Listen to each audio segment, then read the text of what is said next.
I've got a good phrase for you. You can't succeed by yourself. So to have a unique, refined sense of appreciation for each other is prerequisite. It takes each other to build a society. It takes all of us to build a country, to build a nation. It takes all of us to build a community. Key phrase, you can't succeed by yourself. I gave a speech not long ago to the Rotary Club of Culver City, California, and I was unusually affected by the Pledge of Allegiance that day. Big, strong voices. It's a big, strong club. And it was going through my mind the next few days, the Pledge of Allegiance.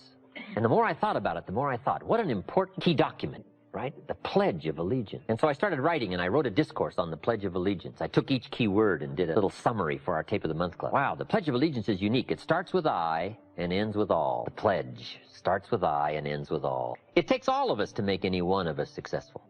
And a unique, refined appreciation of the all of us is what makes the I of us do much better. That appreciation of society. It takes all of us to make a market. We need each other's ideas and inspiration. And once you have that sense of appreciation of the all of us, now you and your place and your possibilities and your opportunities now start to really soar when you understand how important it is within the framework of the all of us. So you can't succeed by yourself. It's hard to find a rich hermit, right?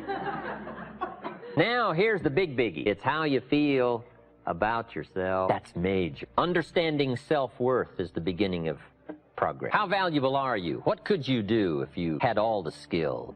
If you took the extra classes and burned the midnight oil, what could you do? What true value could you become? That is one of the better exercises. What could I become in terms of value? What could I really do in the marketplace, in enterprise, family, home, love, experience, marriage, friendship? How valuable could I become? Am I valuable enough to work on what all is still not functioning in my life to full capacity? If I'm operating at 20%, what could I possibly do with the other 80%? And do I have it in knowledge and worth and value and experience? Once you start understanding this part of you, understanding how valuable you are, it is a whole new experience, understanding self-worth. So attitude plays a big, major part in how our life works out. Number one is philosophy. Number two is attitude. Number three is activity. Activity is what you do. So our lives, first of all, are affected by what we know. Second, our lives are affected by how we feel. Third, our lives are affected by what we do. It is so important to understand this. If you want to influence and help people, here's the key. Success is a doing. You've got to actually do it. Activity is high priority in the life process to try to get maximum benefit out of what we have available. Activity. Now, here's an important question. What is your philosophy about activity? What about hard work? What about long hours? What about full days? If you're doing something, how hard should you go at it? How much time should you put in? Everybody has to develop their philosophy about activity. Just by way of review, let me quote you. Old Testament says, 6 days activity, 1 day rest. That's called philosophy of ratio of activity. What is a good ratio of rest and activity? Old Testament says 6 days of one, 1 day of the other. You say, well, that's kind of old and outmoded. Well, maybe it is. I don't know. Maybe that's too old a philosophy. The old 6-1. I don't know. Who knows? Now, we've got it down to 5 and 2, maybe 5 and 2 is okay, I don't know. If God would have thought of 5 and 2, he might have made it 5 and 2, right? You can't think of everything when you're putting one of these together, I guess. Who knows? But we've all got to have a philosophy about activity, because your philosophy of activity will affect the rest of your life. Not to think so is naive. I've got a good clue on rest. Make rest a necessity, not an objective. The reason for life is enterprise. The reason for life is productivity. The reason for life is to see what we can do with the seasons and the chances and our mind and our spirit, ourselves, to see what we can do. That's what life is all about, to see what you can do. Now, the doing, you've got to have a philosophy on how much time you're going to spend doing. And I've decided that enterprise is better than ease. If you rest too long, the weeds take the garden in the summer. So you can't rest too long. Life doesn't stand still. And the threat of life will start overwhelming the values of life if you just let it go. So we've all got to have a philosophy about activity. Let me give you one of the best I know. Here's what it says. An ancient phrase says, whatever your hands find to do, do it with all your might. That's a philosophy. You say, well, I'm getting by with half my might. Well, okay. But you've got to decide on your own personal philosophy of activity. Now, this philosophy says, do it with all your might. Do you think there's any value or virtue in that? Well, I don't know. You've got to decide. You've got to weigh this out, right? You've got to evaluate it for yourself and put it on your own mental scales, and you've got to come up with your own answers. How hard should you work? I'm teaching kids now the ant philosophy. The ant philosophy. An ancient story says everybody should study ants, especially lazy people. The ant philosophy. Let me give it to you. It's very brief. Number one, ants never quit. Good philosophy. If they're headed somewhere, you try to stop them, they'll look for another way. They'll climb over, they'll climb under, they'll climb around. They keep looking for another way. What a neat philosophy. Never quit looking for a way. to get where you're supposed to go. Number 2, ants think winter all summer. That's an important philosophy. You can't be so naive as to think summer all summer. You say, well, isn't it nice? You can't think nice when it's not. We will call you naive. An ancient story says, don't build your house on the sand in the summer.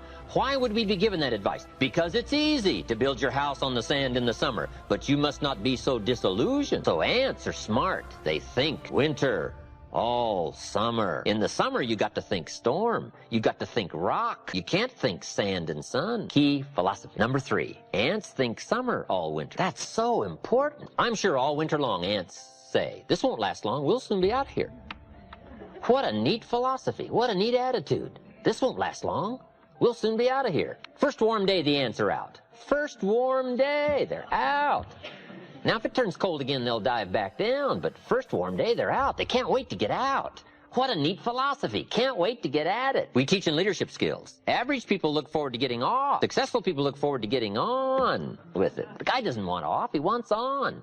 And that's what starts to transform his life. Into the doing, into the activity. Now, here's the last of the ant philosophy. How much will an ant gather during the summer to prepare for the winter? Answer, all he possibly can. What an incredible philosophy, the all you possibly can philosophy. How much should you do? You gotta come up with a philosophy of how much should you do. We're all governed by our thinking, our evaluation, what we've decided and how we feel. And this is a big question. What should you do? Shoaff gave me the best answer when I was 25 years old. Here's what he said. Do all you can.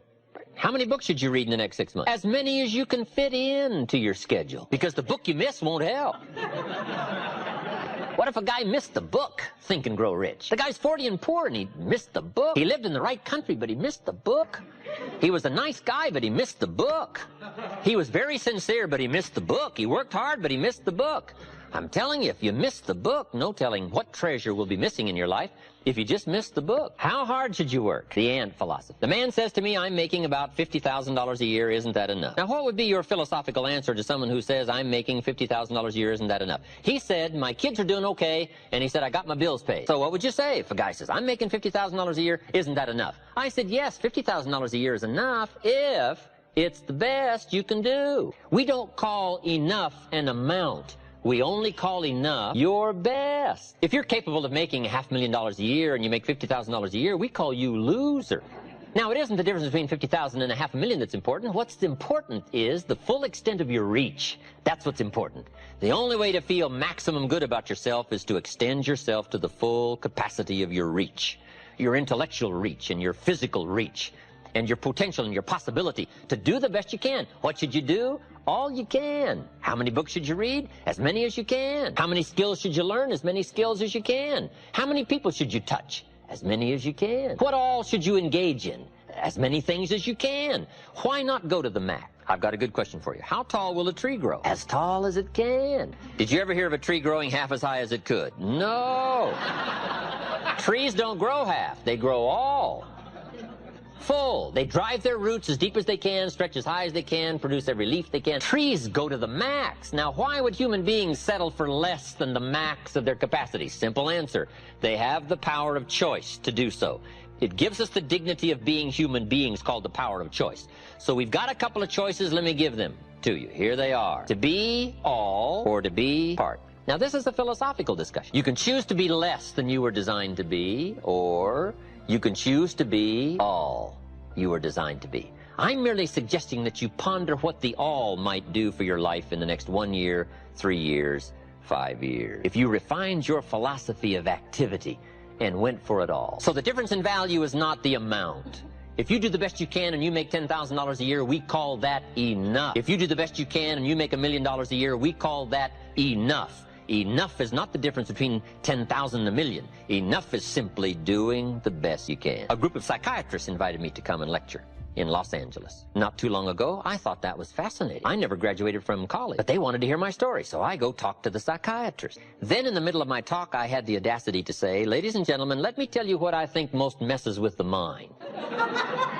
They said, what do you think most messes with the mind? I said, I think it is simply doing less than you can. Messes with the mind. It causes all kinds of psychic damage, I think. Simply being less than you can be, doing less than you could do, trying less than you could try, doing it with less enthusiasm than you could. I think it somehow damages the mind.